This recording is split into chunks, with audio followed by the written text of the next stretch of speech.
গল্পের নাম ম্যাকবেথ। স্কটল্যান্ডের সাহসী সেনাপতি ম্যাকবেথ এক যুদ্ধে জয়ী হয়ে ফিরছিল। পথে ৩ ডাইনি তার সামনে এসে ভবিষ্যদ্বাণী করল। ১.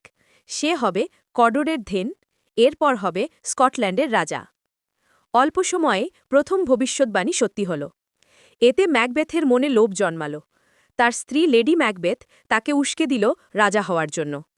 এক রাতে তারা ষড়যন্ত্র করে রাজা ডানকানকে হত্যা করে। ম্যাকবেথ রাজা হল ঠিকই, কিন্তু তার শান্তি হারিয়ে গেল। সে ভয় আর অপরাধ বোধে পাগল প্রায় হয়ে উঠল। তার সন্দেহ হল ব্যাঙ্কো ও তার ছেলে হয়তো ভবিষ্যতে রাজা হবে, তাই সে ব্যাঙ্কোকেও হত্যা করে। ধীরে ধীরে ম্যাকবেথ হয়ে উঠল এক নির্মম অত্যাচারী। লেডি ম্যাকবেথ অপরাধবোধে মানসিক ভারসাম্য হারায় এবং শেষে মৃত্যুবরণ করে।